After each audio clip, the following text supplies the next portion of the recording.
Hello, and welcome to Early Start Connecticut Foundations. Today, we're going to cover how to calculate family fees. While the bulk of this session will be about how to actually calculate a family's fee step by step, first, I want to share some general information to keep in mind as you are going through this process. It is the program's responsibility to request and collect documentation that will then be used to determine the family fee for each child enrolled in an early start funded space. This must be done when the family is first enrolling in the funded space, and then again once per year after that. The family fee is the weekly fee charged to a family by the program for each child enrolled in a state-funded space. There are three main things you need to know to be able to determine a family's fee and get started: the family size, the family's gross annual income, and finally, the space type the child will be enrolling in. How do you determine a family's size? I'm so glad you asked. First, let's start with what is a family? A family is the parent, spouse, and minor children who live together. A parent may not necessarily be the biological parent, but someone who has been designated as the legal guardian of the child. In certain circumstances, a child may be considered a family of one. For example, a child who is currently in DCF foster care.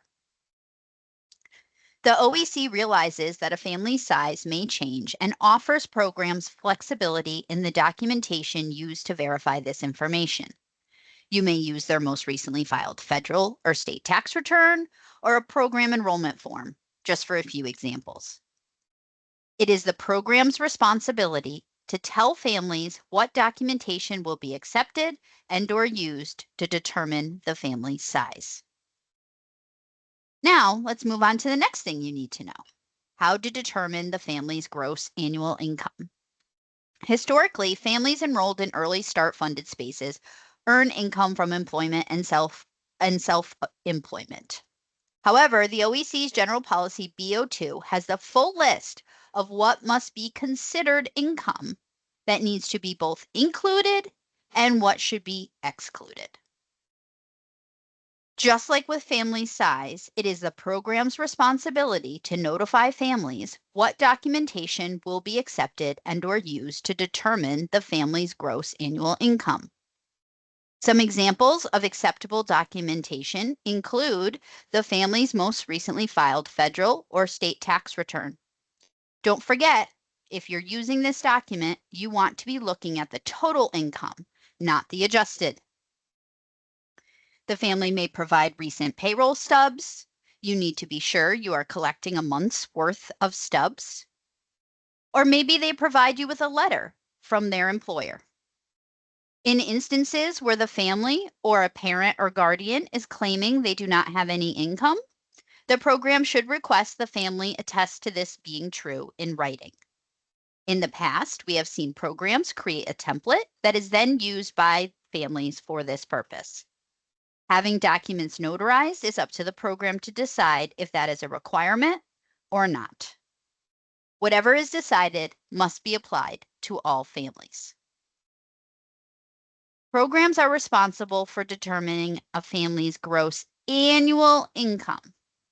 If the tax return, which shows annual income, is not provided by the family, then you will need to annualize their income based on the information provided. If the family provides pay stubs, then you will need to use those to calculate their annual income. To do this, you first need to add together the gross amount from each of the pay stubs provided. This is the amount before any deductions are taken from the pay, like taxes or health insurance premiums. Once you have the total, you will then divide it by the number of pay stubs provided. This will get you the average weekly gross income for the person. You will then multiply that number by 52, the number of weeks in a year, to get the annual income amount. Programs may adjust their math as needed based on how frequent a person is paid. The exact way you do your calculation is up to the program. However, it must be done consistently among all families, and there must be documentation to show the rationale used. Once you have determined the three main components that you need to calculate a family's fee, you then need to go to the OEC fee schedule found in OEC's General Policy B01. The fee schedule, both in the GP and a more easy to read Excel file, are available on the OEC's General Policy website. Now, let's actually do this with a practice family. Here we have the Healer family. You have already determined, using the super helpful previous information provided, that we have a family of 4 with a gross annual income of $92,000. They are enrolling 2 children in your program. Bluey, who will be enrolled in a full-time preschool space, and Bingo, who will be enrolled in a half-time infant toddler space. Using the OEC fee schedule, you first need to find the column with the correct family size along the top here. Following that column down, stop once you find the range with the family's gross annual income level.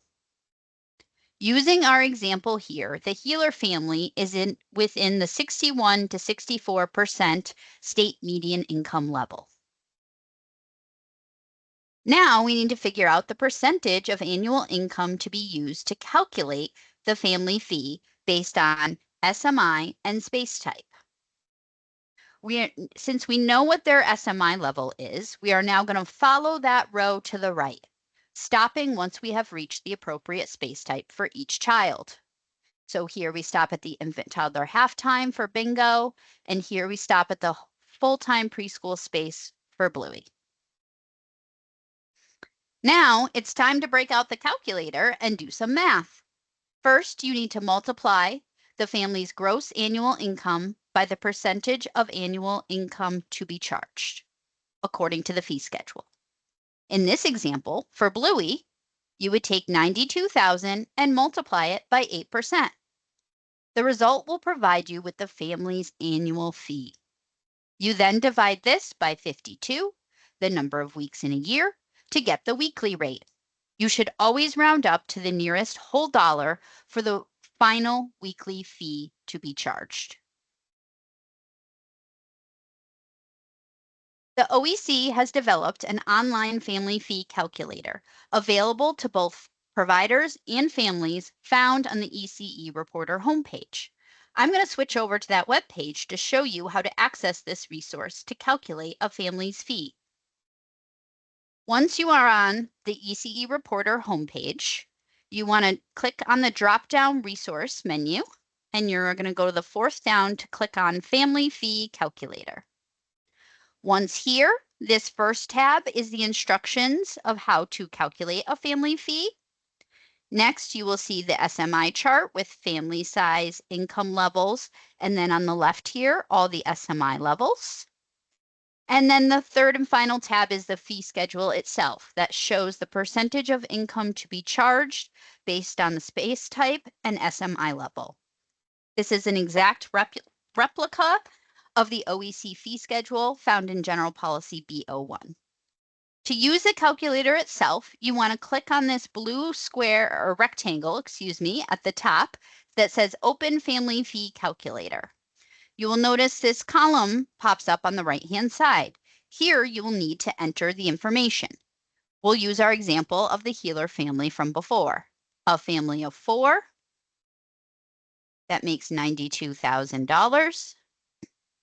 We are going to select the current fee schedule that was published July 1, 2025. Now we know Bluey is going to be enrolled in a preschool space full-time, and we click to calculate. Here we are given a weekly fee of $141.54. So if we round that up, the weekly fee for Bluey would be $142. This information matches what we got doing our other calculations ourselves. It is up to the provider if you want to do the math yourself or use the calculator.